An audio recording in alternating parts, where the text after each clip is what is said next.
Hey, bienvenidos todos. Vamos a iniciar. We're going to start this morning. You guys are going to lead us into worship at the very beginning, and then you're going to give us the teaching of the week. Okay, Gali? We're ready? What song are we going to sing? Father Abraham. Father Abraham. Okay, listos.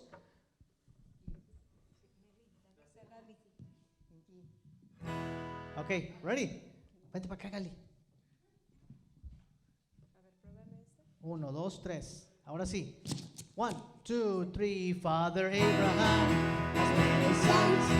Has many sons. Our Father Abraham, and I am one of them, and so are you. So let's just praise the Lord. Right hand. Father Abraham has many sons. Has many sons. Our Father Abraham, and I am one of them, and so are you.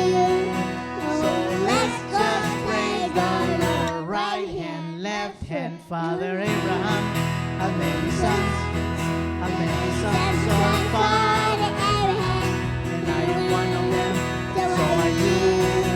So let's just praise the Lord. Right hand, left hand, right foot. Father Abraham has many sons, our Father Abraham, and I am one of them, so are you. So let's just praise the Lord. Right hand, left hand, right foot, left foot. Father Abraham has many sons, our Father Abraham, and I am one of them, so are you. So let's just praise the Lord. Right hand, right foot, left foot. Father Abraham has many sons, our Father Abraham, and so are you. So let's just praise the Lord. Right hand, right foot, left foot, head down. Father Abraham has many sons, our Father Abraham, and I am one of them, and so are you. So let's just praise the Lord. Right foot, left foot, head down, head up. Father Abraham has many sons, our Father Abraham, and I am one of them, and so are you. So let's just praise the Lord. Right foot, left foot, head down, head up. Turn around. Father Abraham has many sons, our and I am one of them, and so are you. So let's just praise the Lord. Right foot, left foot, head down, head up. Turn around, sit down. Nice. All right, in keeping with our holy tradition of singing the most favorite song, we're going to sing now, Every Breath, Every Move I make in you. Okay, ready?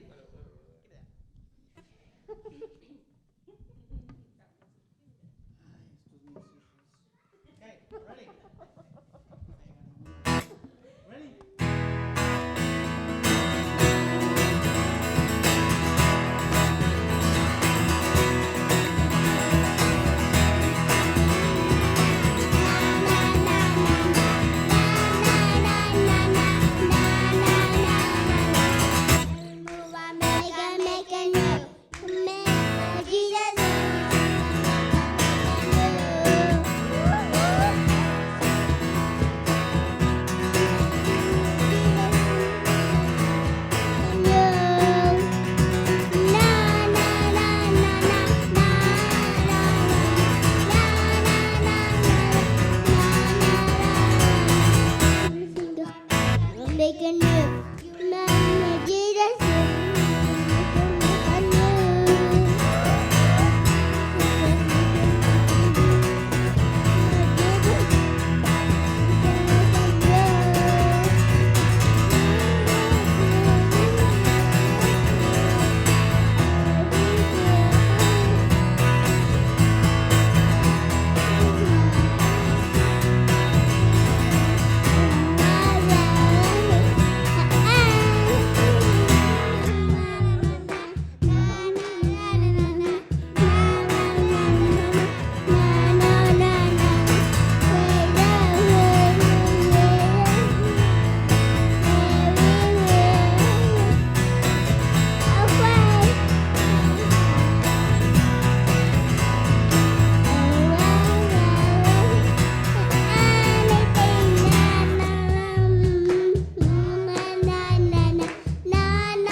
And now we're going to spend a moment in teaching the Word of God.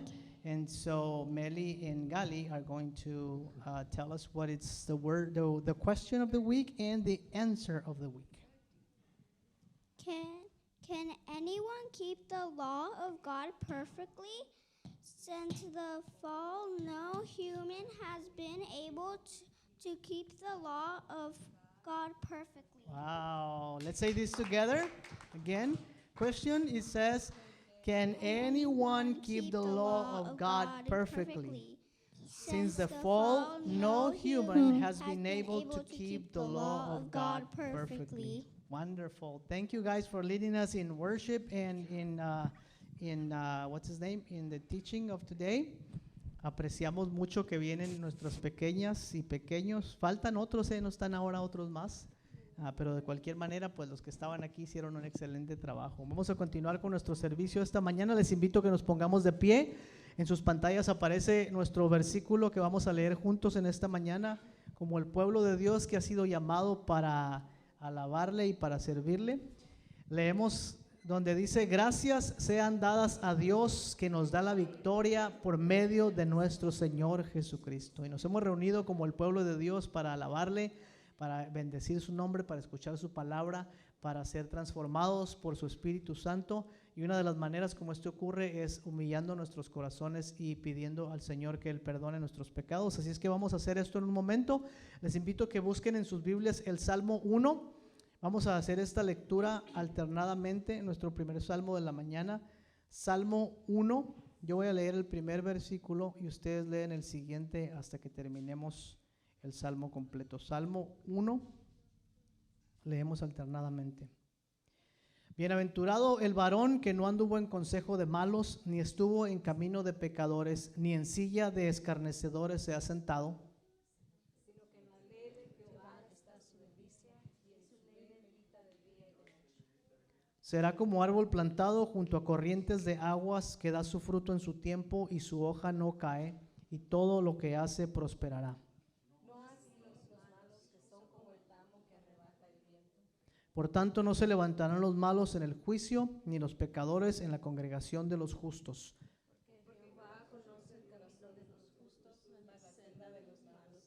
Leemos juntos el versículo 6. Porque Jehová conoce el camino de los justos, mas la senda de los malos perecerá. Un momento en silencio para confesar nuestros pecados al Señor y después vamos a orar juntos.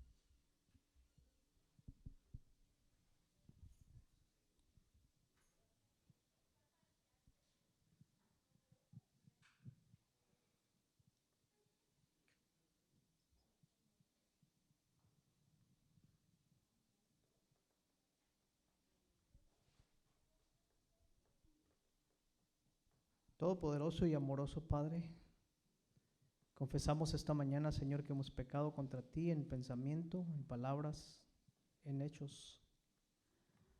Te confesamos, Señor, que no hemos obedecido tus mandamientos, hemos andado demasiado a la vista de nuestros ojos, en los deseos de nuestra carne, en la vanagloria de nuestras vidas. Te confesamos, Señor, que nos hemos apartado de tus caminos como ovejas que no tienen pastor. Y fuera de ti, Señor, no hay ningún bien en nosotros. Te confesamos, Señor, que no te hemos amado con todo nuestro corazón, no hemos amado a nuestro prójimo como a nosotros mismos. Te confesamos, Señor, que hemos sido negligentes con tu palabra, que no hemos tomado tiempo durante la semana para escuchar tu voz y haber meditado en tu palabra. Te confesamos, Señor, que no hemos tomado el tiempo para responder a las necesidades de nuestros semejantes, no hemos compartido tu evangelio. Hemos hecho las cosas, Señor, que nos pediste que no hiciéramos y hemos dejado de hacer aquellas cosas que nos mandaste en tu palabra que hiciéramos. Señor, hoy te pedimos que tengas misericordia de nosotros y nos perdones, así andaremos en tus caminos. para la gloria de tu nombre, Señor. Ten misericordia, Señor, esta mañana de tu pueblo fiel que se ha reunido para confesar sus pecados. Te pedimos pues que enmiendes nuestros caminos, que renueves nuestras mentes, que consueles nuestros corazones con la consolación de tu Espíritu Santo. Así andaremos en tus caminos para la gloria de tu nombre. Te lo pedimos todo en el nombre de nuestro Señor Jesucristo. Amén. Y ya que hemos sido perdonados por nuestro Señor Jesucristo, podemos perdonarnos los unos a los otros. Así es que si usted ofendió a alguien esta mañana, así disimuladamente voltee y dígale: perdóname. No agachen la cabeza, nomás volteen a un lado así de: perdóname, por favor, porque hemos sido perdonados en Cristo Jesús. El Salmo 100 nos recuerda que ahora nuestros labios están limpios para alabar al Señor, y en el Salmo 100 vamos a recordar la grandeza de nuestro Dios. Les invito a que con gozo leamos juntos este salmo. Es el Salmo 100. Son nada más 5 versículos. ¿Por qué no lo leemos todos juntos? Así participamos todos de la escritura de alabar a nuestro Señor. Es el Salmo 100. Acompáñenme en esta lectura. Dice: cantad alegres a Dios, habitantes de toda la tierra, servid a Jehová con alegría, venid ante su presencia con regocijo. Reconoced que Jehová es Dios, Él nos hizo y no nosotros a nosotros mismos. Pueblo suyo somos y ovejas de su prado. Entrad por sus puertas con acción de gracias, por sus atrios con alabanza. Alabadle, bendecid su nombre, porque Jehová es bueno, porque para siempre es su misericordia y su verdad por todas las generaciones. Amén. Esta es la palabra del Señor. Damos gracias a Dios. Ahí en sus pantallas decimos juntos esta mañana: aleluya, es verdad, el Señor ha resucitado. Vengamos y adoremos. Aleluya. Vamos a poner nuestras manos todos juntos para aplaudir al Señor y cantarle con todo nuestro corazón. Vamos a levantar nuestras voces y nuestros corazones al Rey de Gloria. Alzamos nuestras voces Como un mar de adoración, en tu nombre, tu pueblo se levanta, nada nos puede contener. Dilo fuerte: unidos en tu nombre, Señor. Unidos en tu nombre, oh, voces cantarán las glorias del Señor poderoso, oh, cantar al Salvador, sus triunfos proclamar. Él es digno, tú eres digno, Dios. Cantamos juntos un himno al Señor. Cantamos un himno que encontramos en la cruz. Unidos en tu nombre, Tú rompes las cadenas y consuelas el dolor. Así es, Señor, tú nos consuelas unidos.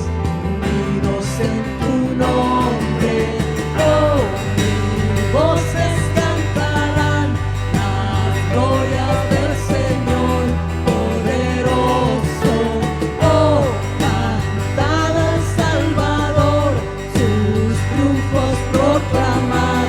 Él es digno, tú eres digno, Dios. Cielo, tierra y mar cantan a una sola voz a nuestro Dios. Cielo, tierra y mar cantan a una voz, a un solo Rey, a un solo Dios. Toda la creación rinde adoración a un solo Rey, a un solo Dios. Oh, mil voces cantarán las glorias del Señor poderoso. Oh, cantad al Salvador, sus triunfos proclamar. Él es digno, tú eres digno, Dios. Oh, mil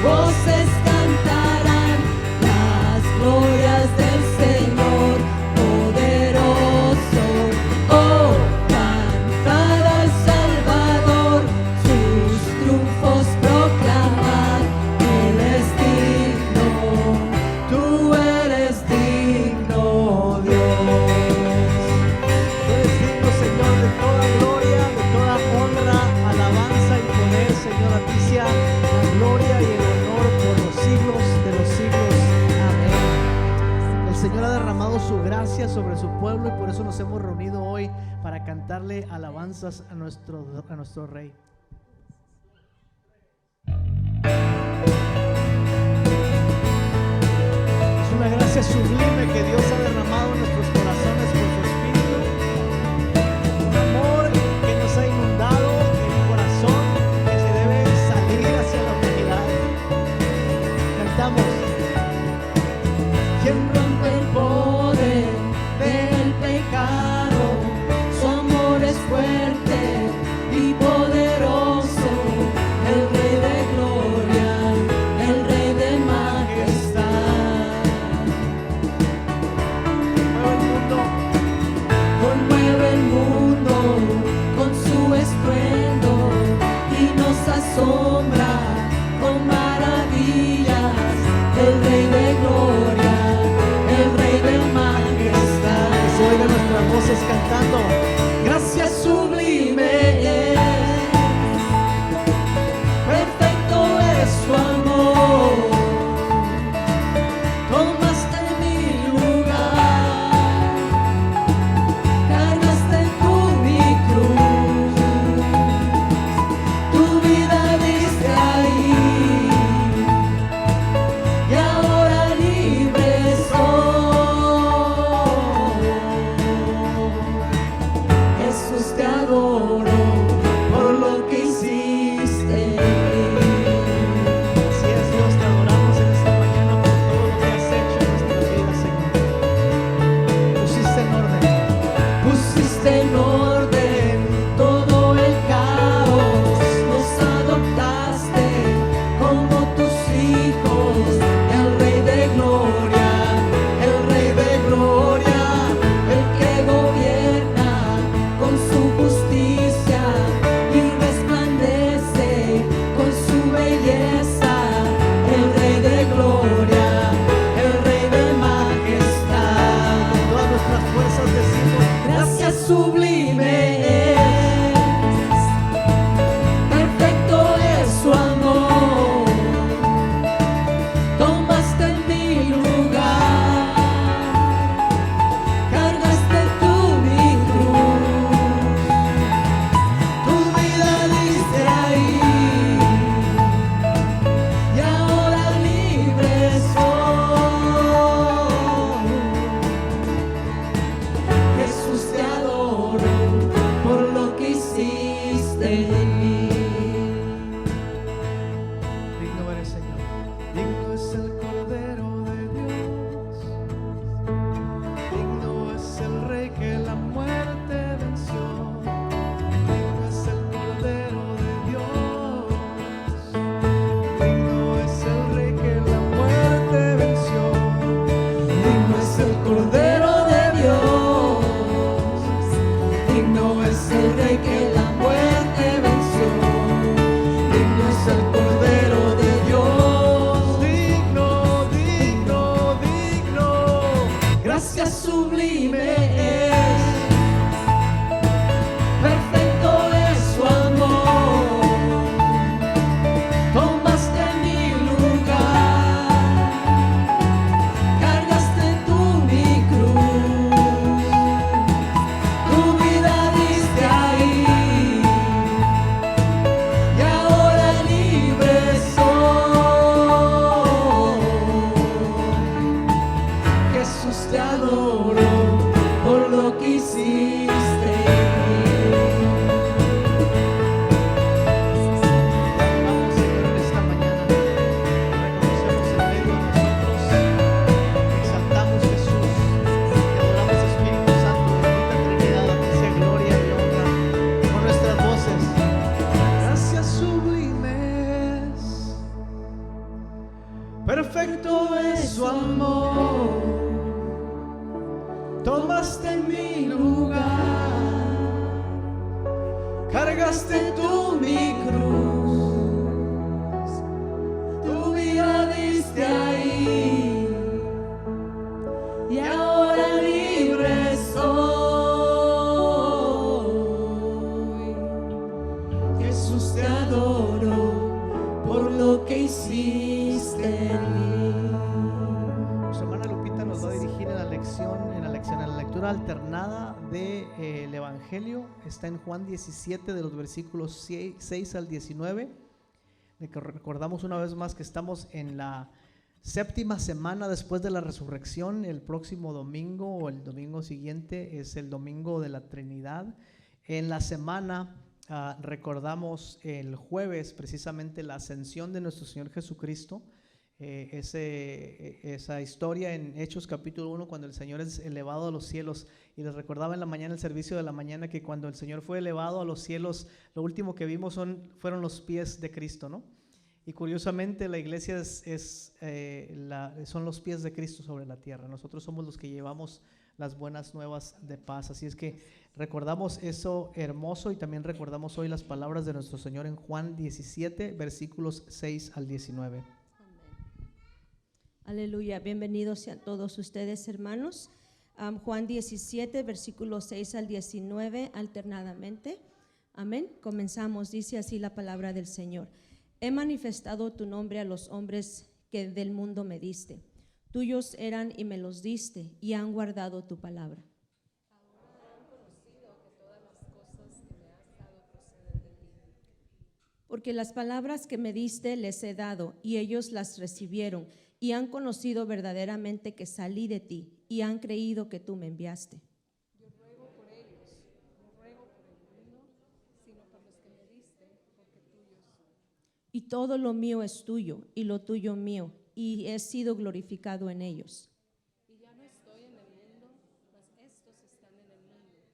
Y yo voy a ti, Padre Santo, a los que me has dado, guárdalos en tu nombre, para que sean uno, así como nosotros. Cuando estaba con ellos en el mundo, yo los guardaba en tu nombre, y a los que me diste yo los guardé, y ninguno de ellos se perdió, sino el hijo de perdición, para que la escritura se cumpliese. Pero ahora voy a ti, y hablo esto en el mundo, para que tengan mi gozo cumplido en sí mismos. Yo les he dado tu palabra, y el mundo los aborreció, porque no son del mundo, como tampoco yo soy del mundo.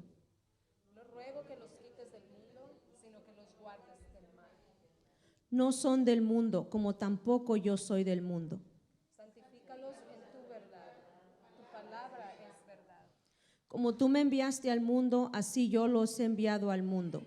Y por ellos yo me santifico a mí mismo, para que también ellos sean santificados en la verdad. Leamos el 19 juntos. Por ellos yo me santifico a mí mismo, para que también ellos sean santificados en mi verdad. De esa misma manera vamos a recitar nuestra fe. El credo va a aparecer en sus pantallas, y a viva voz todos juntos decimos lo que creemos. Dice así: creo en Dios Padre Todopoderoso, Creador del cielo y de la tierra, y en Jesucristo su único Hijo, Señor nuestro, que fue concebido del Espíritu Santo, nació de la Virgen María, padeció bajo el poder de Poncio Pilatos, fue crucificado, muerto y sepultado, descendió a la muerte, al tercer día resucitó de entre los muertos, subió al cielo y está sentado a la diestra de Dios Padre Todopoderoso, y desde ahí vendrá el fin del mundo a juzgar a los vivos y a los muertos. Creo en el Espíritu Santo, la Santa Iglesia Cristiana, la comunión de los santos, el perdón de los pecados, la resurrección de la carne y la vida perdurable. Amén. Y asimismo vamos a tomar un momento para orar al Señor. No sé si ustedes han estado en esta semana conscientes de las noticias, seguramente que sí. Y no solamente venimos como pueblo de Dios a darle gracias a Dios, lo cual hacemos siempre.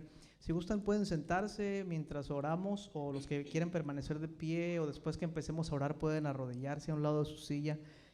Cualquier postura de oración que ustedes acostumbren tener pueden hacerla después que empecemos a orar. Pero esta semana hemos sido una vez más ya no sorprendidos, pero entristecidos por las noticias del conflicto entre Israel y Palestina. Y quisiera que tomáramos un momento esta mañana para orar por nuestras hermanas y nuestros hermanos palestinos, y nuestros hermanos y nuestras hermanas judíos. Es un error creer que solamente debemos orar por Israel. Es un error creer que solamente Dios está de parte de Israel.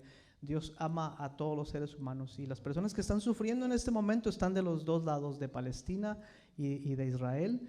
Y el Señor tiene misericordia de ambos. Es que tomemos un momento para orar Vamos primero a agradecerle al Señor por algunas cosas y después vamos a orar por estos dos pueblos. Dice la palabra del Señor que Jesucristo murió en la cruz para hacer de las dos humanidades, es decir, de los judíos y de los gentiles, un solo pueblo lavado por su sangre. Y ahí en ese lugar, en los dos lugares, hay hermanas y hermanos nuestros, pero también hay niños, también hay viejos, ancianos y ancianas. El Señor mismo, cuando hablaba con Jonás, se compadeció incluso de los animales. Cuando no destruyó a Nínive, dijo: en ese lugar hay 120,000 personas y muchos animales, ¿cómo lo iba a destruir? Incluso de la misma creación, el Señor tiene compasión. Es que tomemos un momento y primero comencemos agradeciendo al Señor en esta mañana. Padre, en actitud de adoración venimos ante ti para orar, sabiendo que tú escuchas las oraciones de tu pueblo, Señor. Así es que primeramente que nada, Señor, te alabamos porque sabemos que tú estás aquí hoy con nosotros y tú nos estás escuchando, Señor, porque tú prometiste que donde quiera que 2 o 3 se congreguen en su nombre, tú estarás en medio de ellos. Así es que, Padre, hoy esta mañana venimos para agradecerte. Te agradecemos, Señor, por tu presencia entre nosotros. Te agradecemos, Padre, por haber derramado tu amor en nuestros corazones. Te agradecemos, Hijo, por haber muerto en la cruz por nuestros pecados para darnos vida eterna, salvación y la entrada al glorioso reino del Padre Celestial. Te agradecemos y te alabamos, Espíritu Santo, porque vienes a vivir en nuestros corazones para darnos la certeza de la vida eterna, para hacer la garantía de nuestra salvación. Bendito seas tú, gloriosa Trinidad, Padre, Hijo y Espíritu Santo, el Dios y el Rey de todas las cosas. Gracias, Señor, por el alimento que provees. Gracias por el trabajo, la salud, la iglesia. Señor, estamos en tus manos y sabemos que tú eres un Dios bueno y misericordioso con nosotros. Pero también, Señor, esta mañana queremos venir delante de tu presencia con corazones contritos y humillados para pedirte, Señor, por el conflicto entre Israel y Palestina. Señor, realmente no sabemos lo que nosotros podemos hacer y ni siquiera sabemos lo que nuestras oraciones van a hacer, pero tú dijiste en tu palabra, Señor, que cuando pidiéramos tú vas a inclinar tu oído y vas a escuchar desde los cielos. Así es que hoy venimos, Señor, en intercesión por nuestras hermanas y nuestros hermanos en Palestina y en Israel. Señor, sabemos que tú tienes de ambos lados un pueblo que te ama y que te honra y que está temeroso, Señor, de haber perdido sus hogares, su modo de vida, pero sobre todo, Señor, que han perdido la paz y la seguridad. Padre, te pedimos por tu iglesia en ese lugar, en los dos lugares. Te pedimos, Señor, por los millones de personas que viven en una de las áreas más pobladas del mundo, que están sufriendo en este momento de desplazamiento, de terror, de los horrores de la guerra, de asesinato, de muerte, de violencia. Bendito Señor, te pedimos que tú envíes de tu Espíritu Santo, Señor, para detener esos conflictos, Señor. Señor, te pedimos que a tu pueblo nos enseñes a no tomar el lado de la violencia jamás, pero abrazar tu reino de justicia y de amor y de paz y de misericordia. Señor, sabemos que tú no quieres la guerra entre las naciones y sabemos que tú no estás del lado de nadie que haga guerra, porque tú eres un Dios de amor, que en tu Hijo Jesucristo tomaste toda la violencia y toda la maldad y toda la injusticia y todo el dolor de una humanidad para formar de los dos un solo y nuevo hombre, haciendo en tu cruz la paz por todos nosotros. Ten misericordia, Señor. Ten misericordia, Señor. Ten misericordia de los niños, Señor. Ten misericordia de los ancianos. Ten misericordia, Señor, de las mujeres que no tienen dónde refugiarse, Señor. Y muéstranos tu paz. A ti, Señor, que eres el príncipe de paz. Oramos, Señor Jesucristo. También te pedimos por nuestros misioneros, los que están por ahí cerca, nuestro hermano Joel y Johanna, que viven cerca de esos lugares. Señor, te pedimos que los protejas mientras ellos continúan proclamando el Evangelio. Señor, te pedimos por nuestros hermanos que están en otras partes del mundo y del país, en Chiapas, nuestro hermano Wilber, en Rosarito, nuestro hermano Gonzalo, nuestro hermano Efraín en Texas, nuestros hermanos aquí en Loda y en Hayward, en Stockton, en la futura iglesia que vamos a formar aquí en Sacramento y en Casa de Luz. Señor, te pedimos para que tú nos continúes dando, Padre, el poder para hacer tu obra, Señor. Bendito Dios, oramos por las necesidades de tu pueblo en este momento, de nuestra iglesia Casa de Luz. Te pedimos, Señor, por aquellos que en este momento están sufriendo de enfermedades o tristezas, para que tú los sanes y los consueles, Señor. Te pedimos que extiendas tu mano de misericordia, Señor, para aquellos que están en soledad y abandono, para que en este momento, Señor, experimenten el abrazo de tu Espíritu en sus vidas. Te rogamos, Señor, por aquellos que se han sentido decaídos en su fe, para que tu Espíritu Santo los aliente. Y también te pedimos por aquellos que se han apartado de tus caminos, buscando, Señor, su propia gloria y las riquezas de este mundo y cualquier otra cosa que los haya distraído, para que con tus cuerdas de amor los atraigas hacia ti y no se pierdan en la condenación de este mundo, Señor. Te pedimos que tengas misericordia de las ovejas perdidas de tu pueblo, Señor, y los traigas de regreso a tu redil para que sean confortados. Te pedimos, bendito Señor, por nuestra ciudad y nuestro estado. Te pedimos por nuestro país. A medida, Señor, que vamos viendo los cambios que ocurren alrededor nuestro, oramos, Señor, para que tú nos ayudes a ser verdaderamente una luz en la oscuridad. Que donde haya guerra traigamos paz, que donde haya odio traigamos amor, que donde haya disensión traigamos reconciliación, que seamos instrumentos de tu paz. Hasta que un día, Señor, veamos todos la llegada de nuestro Señor Jesucristo, quien va a hacer que todas las cosas en este mundo se vuelvan hacia ti. Señor, ten misericordia de nosotros. Te lo estamos pidiendo, Señor, en el nombre de nuestro Señor Jesucristo. Y en sus pantallas hay una oración que les invitamos a leer. Oh Dios, Rey de gloria, que con gran triunfo exaltaste a tu único Hijo Jesucristo a tu reino celestial. No nos dejes desconsolados, sino envíanos tu Espíritu Santo para fortalecernos y exaltarnos al mismo lugar a donde nuestro Salvador Cristo nos ha precedido, quien vive y reina contigo y el Espíritu Santo, un solo Dios, en gloria eterna. Amén.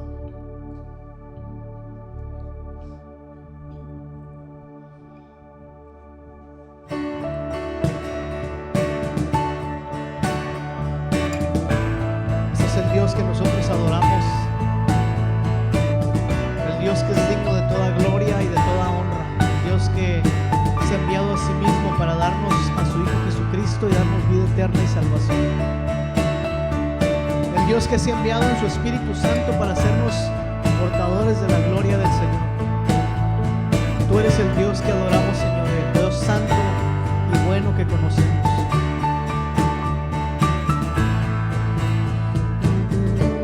Dios que hizo los cielos y la tierra con el poder de su palabra y reina con autoridad.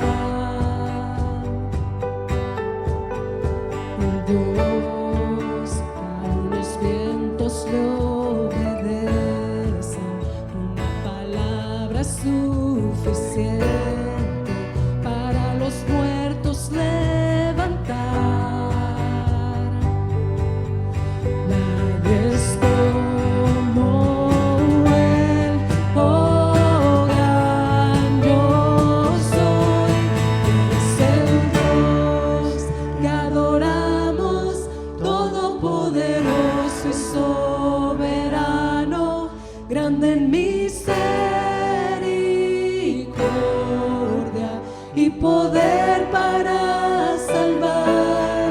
Tú eres el Dios que adoramos, quien derrotó la muerte y el pecado, glorioso Redentor y Rey, te adoramos. Te adoramos, Señor.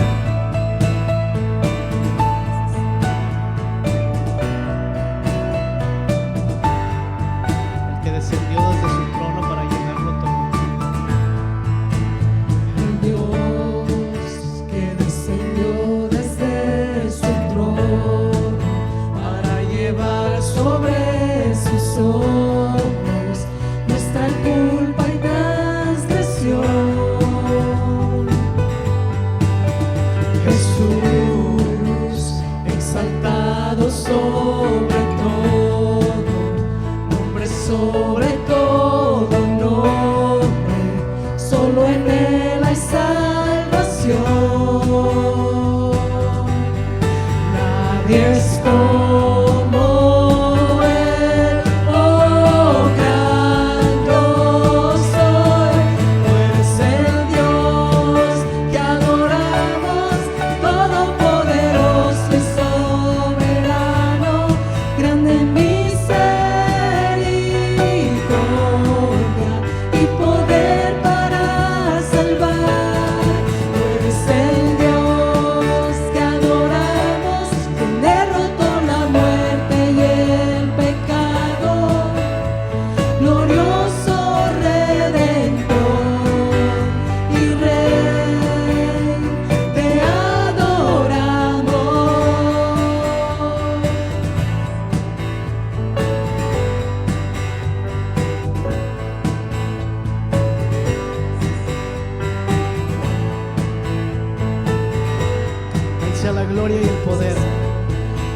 Él sea la gloria y el poder, todo es de Él y para Él.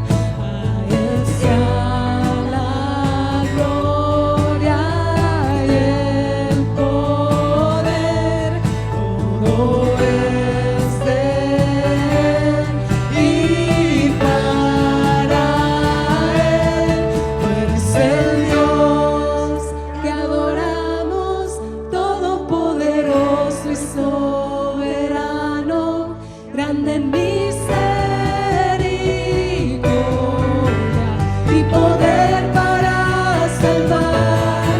Tú eres el Dios que adoramos, que derrotó la muerte y el pecado, glorioso Redentor y Rey, te adoramos.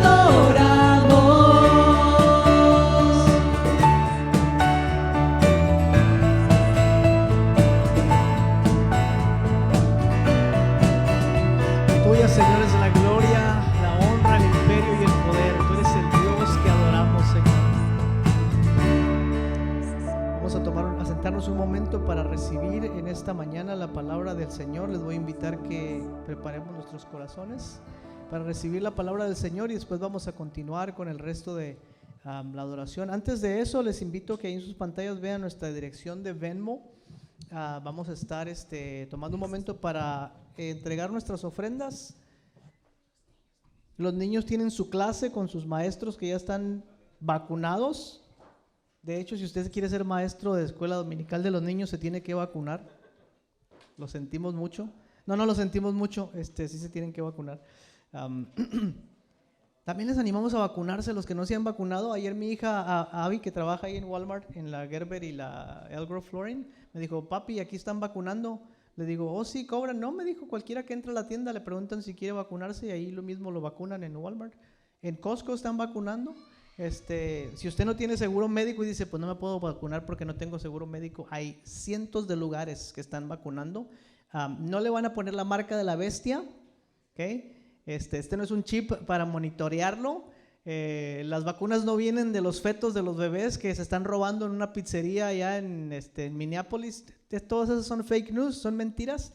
Si usted no se ha vacunado, le animamos, le exhortamos a que se vacune. Si usted por convicciones, de alguna otra convicción no quiere hacerlo, no lo vamos a obligar, pero le vamos a poner una marca aquí en la frente que diga not vaccinated. No es cierto. Tomemos un momento para entregar nuestras ofrendas. Ya no está nuestro hermano Gabriel, que es el que reparte los sobres, pero si alguien necesita un sobre lo puede tomar ahí afuera o alguien nos lo puede pasar, y si no, pues ahí en Venmo lo podemos hacer. Oremos juntos. Señor, te damos gracias en esta mañana por las ofrendas que traemos delante de ti. Te pedimos, Señor, que nos ayudes a desarrollar corazones generosos que aprenden a dar para las necesidades de tu pueblo, para los necesitados, para los misioneros, Señor. Provee para nosotros cuando estemos necesitados también, Señor, a través de cualquier manera que tú quieras hacerlo. Oramos para que estas ofrendas, Señor, sean utilizadas correctamente para la obra que tú nos has mandado a hacer. Y una vez más te pedimos que bendigas a aquellos que con un corazón alegre y aún sacrificialmente siempre están dando para las necesidades de tu iglesia. Bendice esta palabra que vamos a recibir hoy. Te ofrecemos este sacrificio de adoración en tu palabra.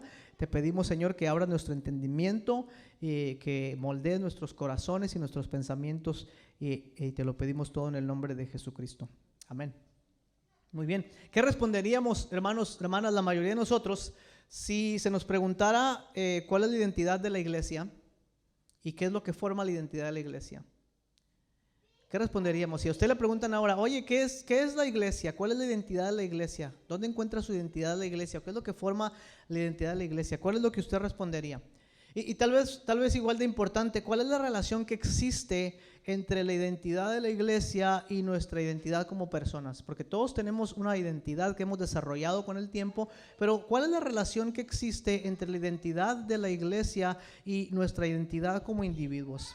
Saben que a veces pensamos, seguramente algunos de ustedes lo pensaron mientras yo hablaba, pensamos que lo que le da la identidad a la iglesia es su tradición. Y decimos, bueno, es que somos una iglesia que existe hace 2000 años y tenemos tradiciones que nos dan una identidad. Bueno, eso en parte tiene razón.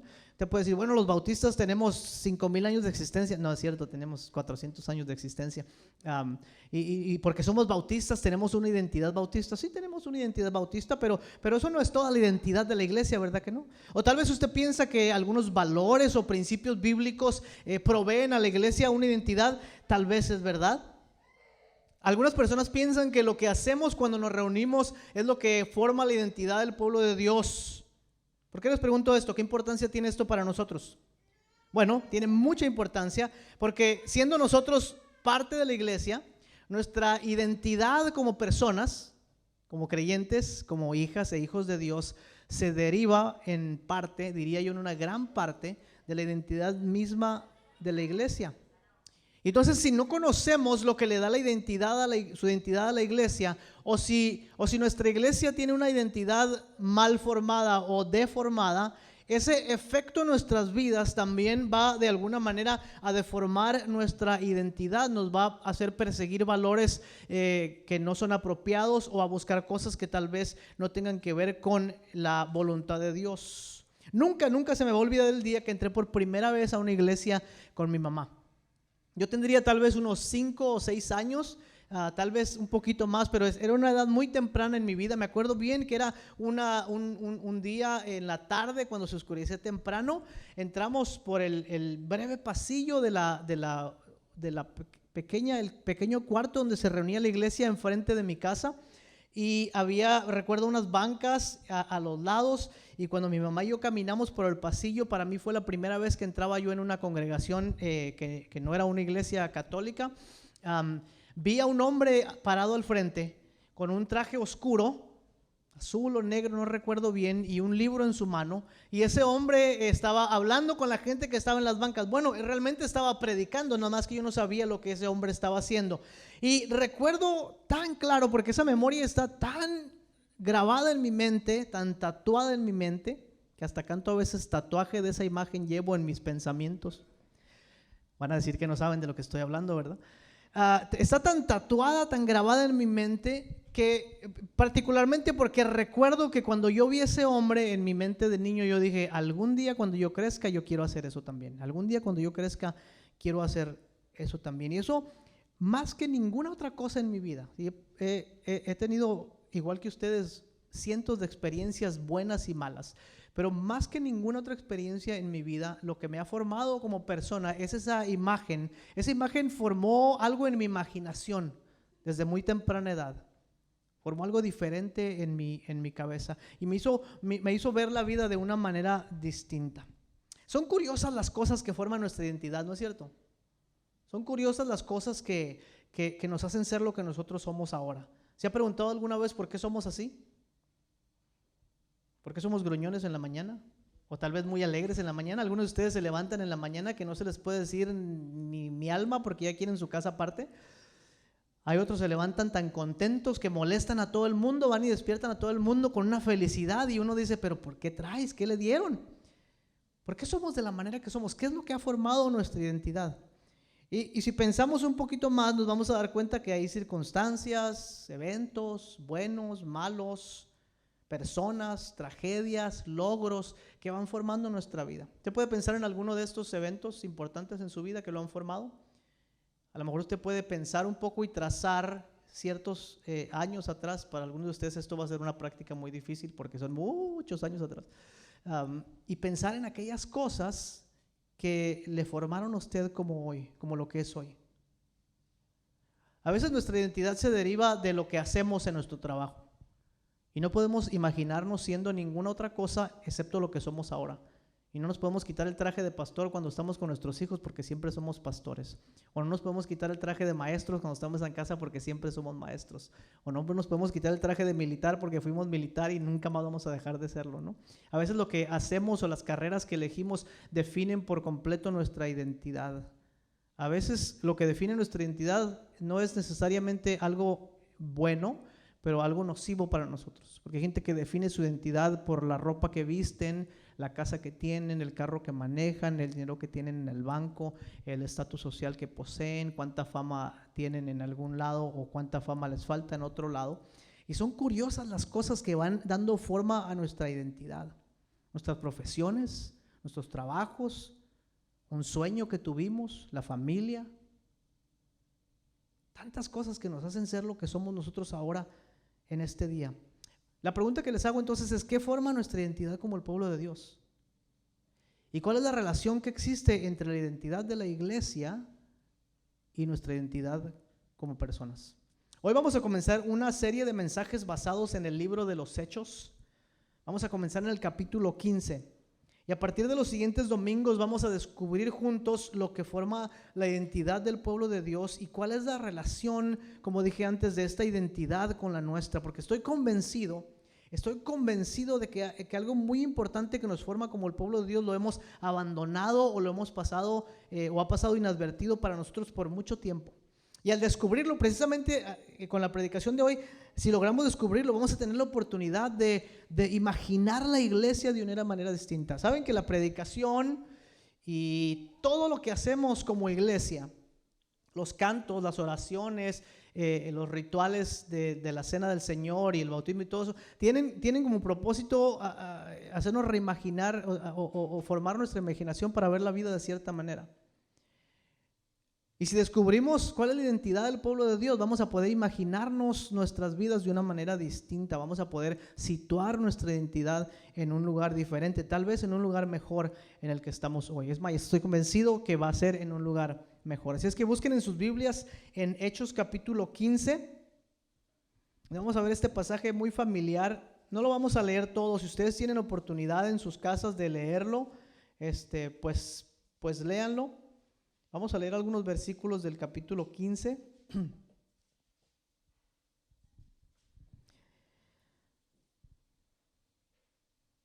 Dice: entonces algunos de los que venían de Judea enseñaban a los hermanos: si no se circuncidan conforme al rito de Moisés, no pueden ser salvos. Es decir, que había un grupo de personas, de judíos, que se habían convertido a Cristo, que lo habían recibido como el Mesías, que ahora decían que si los gentiles no se circuncidaban y no obedecían los ritos de Moisés o la ley, no podían ser salvos. Es decir, que estaban de alguna manera limitando la entrada al pueblo de Dios a únicamente aquellos que hicieran estas cosas. Y luego el versículo 2 dice: como Pablo y Bernabé tuvieron una discusión y contienda no muy pequeña con ellos, se dispuso que subiesen Pablo y Bernabé a Jerusalén y algunos otros de ellos a los apóstoles y los ancianos para tratar esta cuestión. Es decir, que iban a venir a hablar con los jefes de la iglesia, los apóstoles y los ancianos de Jerusalén, para discutir este asunto. Y dice: cuando pasaron ellos por la iglesia, pasaron por Fenicia y Samaria y contaron la conversión de los gentiles y causaban gran gozo a todos los hermanos. Versículo 4: llegaron a Jerusalén, fueron recibidos por la iglesia y los ancianos y refirieron todas las cosas que Dios había hecho con ellos. Ahora viene aquí el conflicto. Pero algunos de la secta de los fariseos o del grupo de los fariseos que habían creído, es decir, que eran ya creyentes cristianos, se levantaron diciendo: es necesario que los gentiles se circunciden y mandarles que guarden la ley de Moisés. Y volvieron a reunirse los apóstoles y los ancianos para conocer de este asunto, y después de mucha discusión, es decir, después de que se juntaron para hablar y para discernir la voz del Espíritu Santo, que es un ejercicio muy hermoso entre los cristianos cuando podemos juntarnos, que hay algún tema difícil, que hay alguna situación que no podemos solucionar, juntarnos para discernir la voz del Espíritu. Dice, se juntaron para discutir el asunto, y después de mucha discusión Pedro se levantó y les dijo: varones hermanos, ustedes saben que como ya hace algún tiempo que Dios escogió que los gentiles oyesen por mi boca la palabra del evangelio y creyesen, y Dios, que conoce los corazones, les dio testimonio dándoles el Espíritu Santo lo mismo que a nosotros, y no hizo diferencia entre nosotros y ellos, purificando por la fe sus corazones. Entonces lo que Pedro explica en su discurso es que los gentiles y los judíos básicamente llegaban al conocimiento de Dios de la misma manera como llegamos todos los seres humanos a través de Jesucristo. Por eso les decía al principio de las oraciones que no es justo orar por Israel, sino orar por Palestina, porque Jesucristo derribó la pared intermediaria que había entre los seres humanos para que todos los que creamos seamos parte del mismo pueblo de Dios. Y entonces Pedro sitúa la salvación, que ellos la querían situar en la ley de Moisés y en la circuncisión. Pablo sitúa la salvación en tres cosas muy importantes. Dice, en la predicación del evangelio, es decir, los que han creído los que han escuchado y han creído el evangelio, sobre quienes se ha derramado la gracia de Jesucristo y quienes han recibido el don del Espíritu Santo, a estos Dios los ha hecho parte de su pueblo. Es decir, ha derribado la barrera intermediaria que los separaba del pueblo de Dios, y ahora israelíes y palestinos que han creído en el evangelio son hijos del mismo Padre, son hermanos. Mexicanos y salvadoreños que han creído en el evangelio son hermanos, son parte del mismo pueblo de Dios. ¿Por qué dije mexicanos y salvadoreños? No sabo.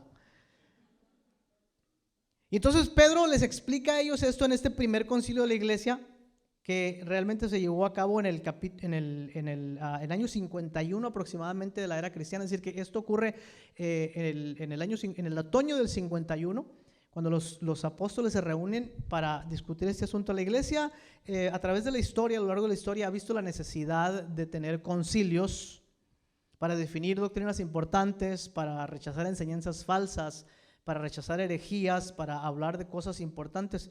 Y la mayoría de los concilios, por ejemplo el de Nicea en el 325, la mayoría de ellos terminan con una declaración muy importante de la fe cristiana. Por ejemplo el credo de Nicea, que es uno de los credos más importantes de la iglesia, que proviene en parte del credo de los apóstoles, pero que es expandido para erradicar una herejía en la iglesia, el arrianismo, que decía que Cristo no era verdaderamente el Hijo de Dios, que era una sustancia que emanaba de Dios. Estos concilios sirven para erradicar estas cosas. Entonces, en el primer concilio de la iglesia, que ocurre en Jerusalén en el año 51, el problema que ocurre es que los judíos, algunos judíos fariseos que se habían convertido, demandaban que los gentiles se circuncidaran y guardaran la ley como una manera de ser admitidos en el pueblo de Dios. Y Pedro dice que no, en el del 7 al 9 Pedro dice que no, que los gentiles que han creído en el evangelio, que han sido salvados por gracia, han recibido el don del Espíritu Santo, y la barrera que los separaba está eliminada, y ahora ellos son también parte del pueblo de Dios. Entonces, cuando los apóstoles y los ancianos se ponen de acuerdo, emiten una declaración en el versículo 28 diciendo: nos ha parecido bien a nosotros y al Espíritu Santo no imponerles ninguna carga a los gentiles, y después pone un reglamento ahí para los cristianos gentiles, ¿no? Que se abstengan de comer animales que han sido ahogados y alguna otra cosa por ahí. Siempre hay algo o alguien quiere definir la identidad de los cristianos de una manera distinta a la identidad de la iglesia. Siempre hay, ya sea factores externos o facciones internas que quieren definir lo que significa ser un cristiano. En este caso tenemos a los judíos de la secta de los fariseos, y tenemos a los apóstoles que estaban tratando de definir, y tenemos a Pablo y a Pedro, y todos estaban tratando de definir lo que es la identidad de la iglesia y por consiguiente lo que es la identidad del cristiano. Y a veces nosotros queremos definirla, por ejemplo, con nuestros propios gustos o nuestras tendencias, ¿no? Decimos, no, la iglesia tiene que ser de esta manera. ¿Por qué? Pues porque a mí me gusta que sea así. A mí no me gusta que sea de otra forma, la iglesia tiene que ser así. Pero oye, ¿de dónde sacas tú esa idea? Pues es lo que a mí me gusta y es lo que debe ser, ¿no? A veces nosotros queremos definir la identidad de la iglesia con nuestros gustos o con nuestras propias tendencias. A veces dejamos, y esto es muy importante, a veces dejamos que sean factores externos o poderes externos como la política o la economía los que definan la identidad de la iglesia. ¿No es cierto? Otras veces permitimos que sean las corrientes culturales las que definen la identidad de la iglesia. No, es que lo que está de moda ahorita es esto y esto y esto, pues vamos a traerlo a la iglesia. Siempre me da mucha risa que hay cristianos que tiran las manos en el aire porque se encendieron velas en la iglesia, pero no les importa que haya luces y que haya niebla falsa, ¿no? En la iglesia. ¿Han visto, no? Que hay iglesias donde hay un concierto, o hay conciertos todos los domingos de adoración, y ponen lucecitas y echan niebla, y nadie parece tener un problema con eso, pero apenas encienden una vela en algún lado y que dicen: ¡ay, no, esa no es la iglesia, eso es del no sé qué! Y todos tratan de definir la iglesia de una manera distinta. A veces las corrientes culturales quieren definir la iglesia también. ¿Y qué le da forma e identidad al pueblo de Dios? ¿Y cuál es el peligro? De no conocer o de confundir la identidad del pueblo de Dios. Piense, por ejemplo, ¿qué sucede si no conocemos nuestra propia identidad? Piense en algo o en alguien fuera de la iglesia que lucha con su identidad. ¿Cómo vive una persona que no tiene bien definida su identidad? ¿En qué gasta su dinero una persona que no tiene bien definida su identidad? ¿Dónde pasa la mayor parte de su tiempo una persona que no tiene bien definida su identidad? Y cuando nosotros, los que aparentemente somos un poco más maduros, conocemos a alguien que es así, decimos, es que la andas regando, es que eso no es así, tú ya no tienes edad para eso. Por ejemplo, a veces nos parece curioso o hasta nos desespera la manera como nuestros adolescentes se comportan, ¿no es verdad? Porque no han terminado de formar su identidad y un día quieren ser rockeros y otro día quieren ser rancheros. Un día quieren ser raperos y otro día quieren ser tiktokeros famosos. Un día quieren tener el pelo de cierto color y otro día no quieren tener pelo. Un día se levantan y le anuncian al mundo que de ahora en adelante ellos van a hacer esto y van a hacer lo otro y van a ser independientes, y al siguiente día no quieren levantar un calcetín que está tirado ahí a un lado de su cama. Y uno los entiende porque uno dice, pues es que todavía no se ha formado completamente, su identidad todavía está en proceso. Y obviamente tenemos paciencia con los más jóvenes, los adolescentes y los niños, porque sabemos que su identidad está siendo formada todavía. Pero ¿qué pasa cuando esto le ocurre a una persona de 30, 40, 50 años?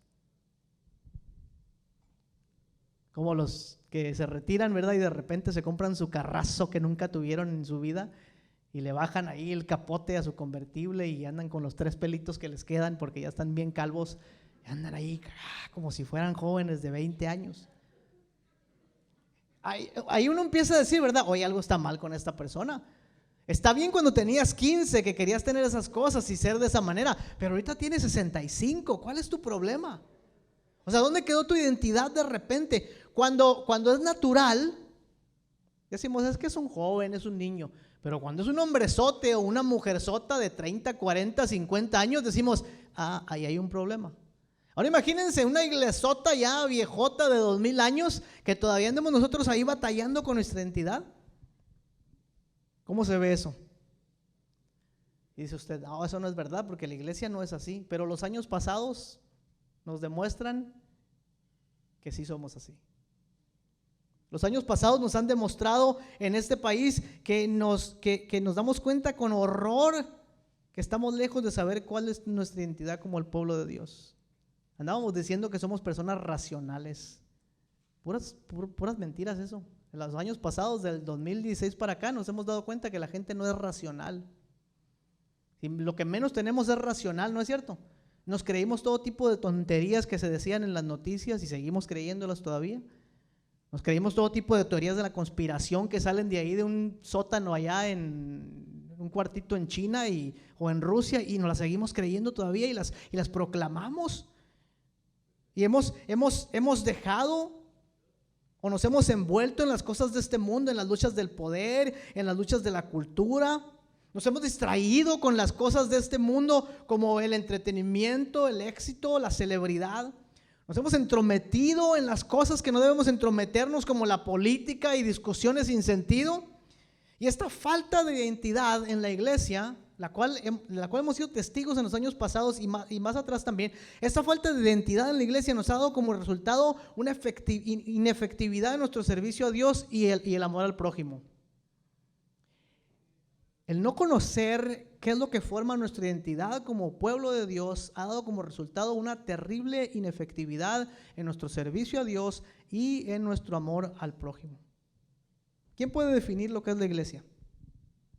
La respuesta parece sencilla y lo es, pero no por eso es una respuesta simplista. Solo Dios puede definir la identidad de la iglesia. ¿Y cómo lo hace Dios? ¿Cómo ha hecho Dios para definir la identidad de su pueblo? Dios ha definido la identidad de su pueblo a partir de su carácter. La iglesia toma identidad de Dios mismo, así como nuestros hijos, los que tenemos hijos, han tomado su identidad de nosotros. Recuerdo cuando Tony era mucho más pequeño, decían que era un clon mío, ¿no? No solamente se veía igual a su papá, decían, pobre niño. Gracias a Dios las oraciones funcionaron y se compuso un poquito. Pero también sus actitudes decían, es que es igualito al papá, como que lo clonaron, decían algunos. Así como nuestros hijos a veces son un clon de nosotros, aunque después desarrollan su propia identidad, pero que siempre está basada en el carácter de sus padres, también la iglesia siempre desarrolla su identidad a partir de la identidad misma de Dios, del carácter de Dios. Pero ¿qué parte del carácter de Dios forma la identidad de su iglesia? ¿Qué parte? Porque pudiéramos decir, bueno, es la santidad de Dios lo que nos forma, y sí, en parte la santidad de Dios forma a su iglesia, ¿no? Bueno, ¿es el amor de Dios lo que nos debe formar? Por supuesto que es el amor de Dios, es parte del carácter de Dios y debe formarnos como iglesia. ¿Cuál es la parte del carácter de Dios que define la identidad de la iglesia? El capítulo que estamos leyendo ahorita, el capítulo 15 de Hechos, enmarca la identidad del pueblo de Dios en algo muy específico, en la misión de Dios. Por eso les dije al principio que hay un aspecto del carácter de Dios que ignoramos o que pasamos inadvertido, que es crucial en la formación de nuestro carácter cristiano. Y esta parte del carácter de Dios es la misión de Dios. Voy a tratar de ser breve aquí, así es que sean pacientes conmigo, pero ¿a qué me refiero cuando hablo acerca de que la identidad del pueblo de Dios se encuentra en la misión de Dios? Bueno, si ustedes le ponen atención al texto, se van a dar cuenta que el primer concilio se forma por las razones que ya dijimos, ¿no? Porque había un problema con el asunto de la salvación y de la admisión en el pueblo de Dios. Y los apóstoles y los ancianos definen eso correctamente, pero en el proceso de definir eso, como ocurre en muchas ocasiones, también definen lo que es la identidad de la iglesia, porque lo que realmente estaba en peligro en ese momento no era la salvación de las personas. Porque las personas van a ser salvas por la predicación del evangelio, aunque a usted le guste o no, ¿verdad? Aunque a usted le parezca que es bueno o no es bueno, como Dios dice que las personas van a ser redimidas, así van a ser redimidas. Lo que realmente estaba en juego, lo que realmente tenía una amenaza sobre sí, era la misión de Dios. Pero antes de continuar, quiero definir lo que quiero decir cuando hablo acerca de la misión de Dios. Más bien, primero voy a definir lo que no es la misión de Dios para poder después definir correctamente lo que es la misión de Dios. La misión de Dios, cuando hablamos de la misión de Dios, no estamos hablando de evangelismo, aunque ciertamente hay evangelismo en la misión de Dios. No estamos hablando de enviar misioneros a otro país, porque algunos de ustedes pueden estar pensando, oh, la misión de Dios quiere decir que vamos a enviar misioneros a otro mundo o vamos a fundar iglesias en otra parte de la ciudad. Ciertamente estas actividades tienen que ver de alguna manera con la misión de Dios en la tierra, pero eso no es el todo de la misión de Dios, no es una actividad de la iglesia. Es más, curiosamente, ni siquiera es la misión de la iglesia, sino la misión de Dios. Es decir, que Dios tiene una misión. Escuchen bien esto, Dios tiene una misión y ha formado un pueblo para que participe en su misión. ¿Se entiende esto? ¿Sí o no? ¿Sí o sí? Respóndanme, hermanos, porque me siento que estoy hablando aquí solito yo. Quítense las mascarillas y déjenme una sonrisa, porque Dios tiene una misión y ha formado un pueblo para participar de esta misión. Entonces, en otras palabras, la misión de Dios fluye del carácter de Dios, porque como dice ahí en nuestra página web, y lo hemos dicho un montón de veces, Dios es un Dios misionero. Dios es un Dios misionero. Yo pensé que los misioneros eran las personas que mandaban a China. No, Dios es un Dios misionero, porque Dios es un Dios que tiene una misión. Y esta misión forma la identidad de la iglesia. ¿Cómo lo vemos esto? Lo vemos a través de toda la escritura. El Padre envía ¿a quién? Al Hijo. ¿El Hijo envía a quién? Al Espíritu. ¿Y el Espíritu envía a quién? A la iglesia. ¿Se dan cuenta que esto es parte del carácter de Dios? En Génesis capítulo 1, cuando el mundo está en caos, ¿qué hace Dios? Envía a su Espíritu y después envía su palabra. Y cuando Adán y Eva caen en pecado, ¿qué hace Dios? Se envía a sí mismo a buscarlos.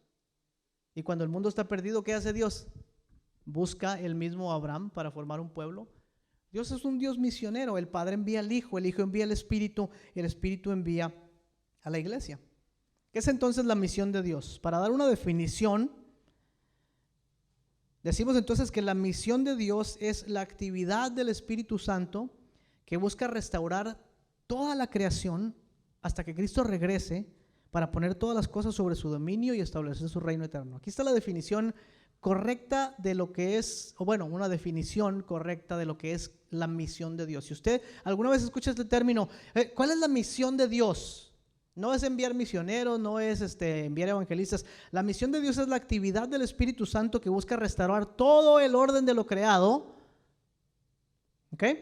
Y de poner todas las cosas bajo el dominio de Jesucristo. Lo acabamos de decir ahorita en Génesis capítulo 1, es exactamente la misma cosa. Dios envía su Espíritu y en la actividad del Espíritu todo el caos que existía es ahora restaurado para que haya una creación perfecta.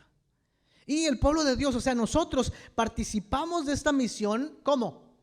A través de la proclamación del evangelio en palabras y en obras de justicia que alertan a otras personas de que esta creación ya llegó. Es decir, que la participación en esta misión es lo que le da identidad a la iglesia del Señor. Pero lo opuesto es cierto también.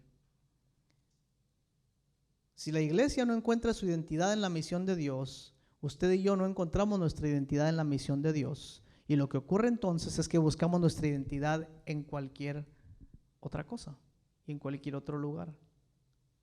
Por eso nos hemos metido en tantos líos con nuestra fe o nuestra falta de fe, con nuestras posiciones políticas o la falta de ellas, con nuestras ideas acerca del dinero, del sexo, de la relación matrimonial, de una cosa y de la otra. ¿Por qué? Porque no hemos enmarcado nuestras vidas debajo de esa participación en la misión de Dios. Una iglesia, un discípulo, una discípula que no participa en la misión de Dios realmente no conoce su identidad y la busca en cualquier otro lado. Piensen las cosas que hacemos aquí dentro de la congregación cuando estamos juntos. Todo lo que hacemos, decía yo al principio, tiene la intención de formar o tal vez reformar nuestra imaginación para pensar de una manera distinta. Y todo lo que hacemos tiene que ver particularmente con una cosa importante, que Dios está restaurando el mundo en Jesucristo. Si usted piensa que la idea de ser el pueblo de Dios es ser cada vez más santos y más buenos y más amables para estar aquí juntos todos nosotros sin afectar el mundo en que vivimos, hemos equivocado la identidad del pueblo de Dios. Si usted piensa que da su ofrenda y sus diezmos para sostener esta misión y para continuar haciendo lo que hacemos, se ha equivocado. Lo hacemos para poder continuar el trabajo de la misión de Dios en el mundo. Muy pocas veces nuestra identidad está enmarcada en el carácter mismo de Dios, que es un carácter misionero. Por eso es tan fácil hacer otras cosas sin necesariamente participar de la obra redentora de Dios. En alguna ocasión hice un pequeño ejercicio de preguntarles a muchos de ustedes cuáles eran las cosas más importantes que tenían que ver con su vida cristiana, y la gran mayoría de nosotros, 89 y tantos %, no respondió en ninguna ocasión absolutamente nada que tenía que ver con la misión de Dios en la tierra. Todo tenía que ver con prácticas que son buenas, como leer la Biblia y ser mejores personas y un mejor papá y un buen trabajador. No son cosas malas, pero no están enmarcadas dentro de la misión de Dios. Ahora, lo que vemos en el versículo 12 al 18, vean esta parte de la escritura. Muy interesante también. Entonces toda la multitud cayó y oyeron a Bernabé y a Pablo que contaban cuán grandes señales y maravillas había hecho Dios por medio de ellos entre los gentiles. Y cuando ellos callaron, Jacobo respondió diciendo: nunca se quejen de la predicación, aquí ya van 4 que predican, y todos hablaban bastante. Y cuando ellos callaron, Jacobo respondió diciendo: varones hermanos, óiganme, Simón ha contado cómo Dios visitó por primera vez a los gentiles para tomar de ellos, ¿qué? Un pueblo para su nombre. La misión de Dios. Y con esto concuerdan las palabras de los profetas, como está escrito: después de esto volveré y reedificaré el tabernáculo de David que está caído, y repararé sus ruinas y lo volveré a levantar. Vean este versículo: para que el resto de los hombres busque al Señor, y todos los gentiles sobre los cuales es invocado mi nombre, dice el Señor, que hace conocer esto desde todos los tiempos antiguos. La identidad de la iglesia en el primer concilio está enmarcada en la misión de Dios. Y este giro inesperado que dan los apóstoles y que deciden que lo que cuenta dentro del pueblo de Dios es la participación en la obra redentora de Dios en la humanidad y no las tradiciones, incluyendo la ley de Moisés, tan importante que era, sino la obra de Dios que redime a toda la creación. Y Pedro dice en su discurso que aquellos que oyeron el mensaje y creyeron fueron aceptados y recibieron el Espíritu Santo, y lo que están tratando, o más bien lo que están definiendo aún sin darse cuenta, es que están poniendo las bases sobre el carácter y la obra de Dios. Entonces, hermanos, ser cristiano Es mucho más que aceptar a Cristo en tu corazón y ser salvo y esperar hasta que te mueras para irte al cielo. El peor error que hemos cometido tanto en la práctica como en nuestra fe, en nuestra creencia, es creer que el cristianismo se trata de aceptar a Cristo en tu corazón, portarte bien y esperar hasta que te mueras para irte al cielo. Es una ¿será una palabra eso? Irreductibilidad. Está reducido hasta la cosa más mínima, de tal forma que pierde completamente el sentido. Si usted ha pensado que eso es ser cristiano, entonces su identidad necesita ser formada, porque es mucho más que aceptar a Cristo en su corazón y ser salvo. Le digo que es aceptar la responsabilidad, aceptar la responsabilidad y el privilegio de participar con Dios en la restauración de todo el orden de lo creado a través de la proclamación del Evangelio y las obras de justicia. Si nuestras vidas, nuestro dinero, nuestro tiempo, nuestras familias no están orientadas hacia la misión de Dios, estamos desperdiciando la oportunidad que Dios nos ha dado. No me importa qué tan bueno ha llegado usted a ser, o qué tan aparentemente santo ha llegado usted a ser, o qué tan generoso, o qué tan amable, lo que sea, aunque sea bueno, no tiene muy poco valor si no está enmarcado dentro de la misión de Dios, de unirnos a Él para restaurar este mundo. Entonces es aceptar esa responsabilidad. No escuché ningún amén, pero bueno, por ahí vienen. El privilegio de participar con Dios, de restaurar todas las cosas, proclamando el Evangelio con palabras y con hechos. Fuera de esto, no hay tal cosa como un cristianismo auténtico. Fuera de esto, no hay tal cosa como una conversión genuina. ¿Cómo lo sabemos? Porque el Evangelio es tan claro en ese sentido. Como les decía al principio, cuando la humanidad cae en pecado, ¿qué hace Dios? Desde antes de la fundación del mundo, Dios envía a sí mismo a restaurar todas las cosas. Cuando Adán iba a caer en pecado, Dios mismo los visita para buscarles. Y a través de toda la historia bíblica, de toda la hermosa historia de cómo Dios vino a restaurar todas las cosas en Jesucristo, a través de esa historia vemos solamente esto: que Dios envía constantemente y escoge personas a quienes llama a su pueblo, a Abraham, a Jacob, eventualmente a todo el pueblo de Israel, a David, a los profetas, para que participen de esta misión tan grande de proclamar la llegada de justicia del reino de Dios. Esta es la buena noticia del Evangelio. Esto es lo que proclamamos a las personas con palabras, pero también con nuestras acciones. Esto es lo que decimos, que Cristo Jesús ha destruido ya los reinos de este mundo y los poderes de esta humanidad y ha establecido la nueva creación. Ha comenzado Él ya con su propia resurrección de entre los muertos y nos ha invitado a nosotros a participar del poder del Evangelio, del poder de la resurrección en el poder del Espíritu Santo para salvar a una humanidad caída.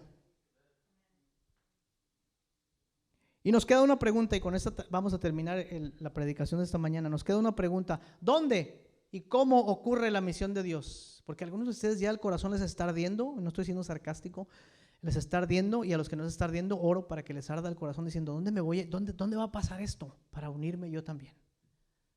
¿Dónde y cómo ocurre esta misión de Dios? Bueno, como nuestro Dios se ha enviado a sí mismo y se continúa enviando a sí mismo ahora por su Espíritu a través de la iglesia a rescatar al mundo de pecado, de injusticia, de maldad, de opresión, de violencia, de toda especie de mal, donde quiera que nosotros pongamos atención y veamos estos males, quiere decir que Dios está en acción. Porque el carácter de Dios, su santidad, su amor, su gracia y su misericordia no permite que estas cosas continúen. Y nos invita a nosotros a unirnos a ellas. Es que donde quiera que usted ve la necesidad de que algo se rescate, de que algo se embellezca, de que algo se restaure, ahí está Dios trabajando. Jesucristo dijo: hasta este día mi Padre trabaja y yo trabajo. ¿Sabe que una cosa muy linda que pasó cuando tuvimos los servicios allá afuera todos los domingos? Una cosa muy hermosa que pasó y que muy pocos se dieron cuenta que pasó es que la calle de allá afuera se mantuvo limpia por muchos días. Y ustedes tal vez no se dieron cuenta, pero algunas personas del barrio comenzaron a notarlo. Gente que salía de aquí de sus casas, nos veía en la mañana juntando basuras y moviendo cosas para allá y tratando de limpiar ahí. Y de repente, por unas semanas, esta comunidad que a muchos de nosotros nos parece un lugar feo, de repente se embelleció un poquito más. ¿Ustedes creen que Dios no estaba en eso? Como decía Gabriela Mistral, ¿verdad? Decía, ama la belleza que es la sombra de Dios sobre la creación.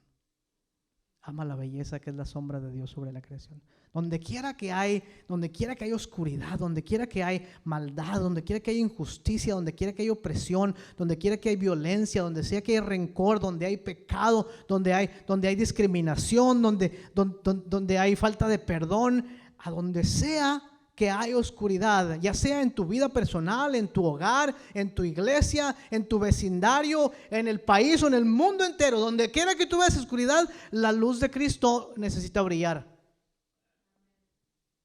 Y Dios está obrando en esos lugares y desea que nos unamos a Él en esta misión, porque nuestra identidad debe estar siempre de acuerdo con la obra redentora de Dios.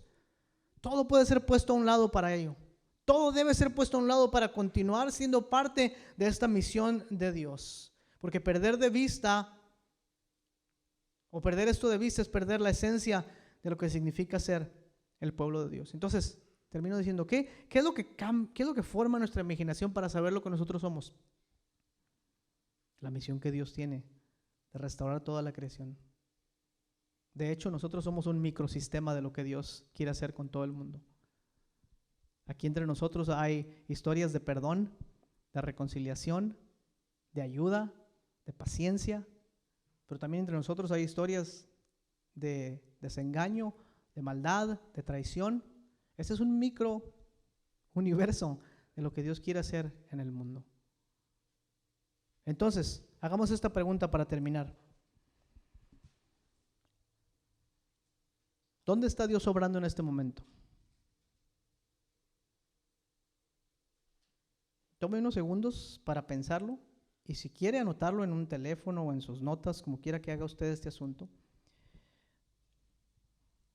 ¿Dónde está Dios obrando en este momento? ¿Dónde hay oscuridad en este momento? Tal vez es en algún área de mi vida, como dije antes, o tal vez es en algún área de mi hogar.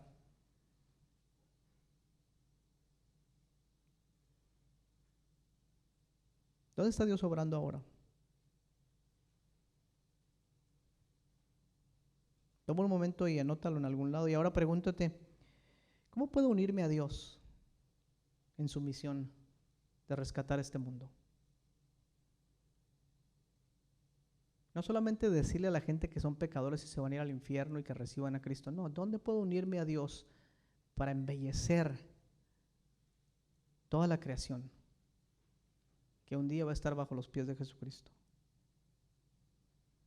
Tal vez es algo tan sencillo, hermanos, como venir en lugar, ahora que no estamos allá afuera, como venir una vez a la semana a limpiar nuestra cuadra, ¿no? ¿No sería lindo que de repente los vecinos notan que viven en un lugar más limpio y dicen, es que esos que se reúnen ahí a cantarle al Dios que adoran, también limpian la calle? ¿No sería lindo que las relaciones que están rotas y quebrantadas de repente encuentren perdón y sanidad? Y que nosotros mismos y otros seamos alertados de la llegada del reino y decir, Dios se está moviendo ahí. Dios está obrando en ese lugar.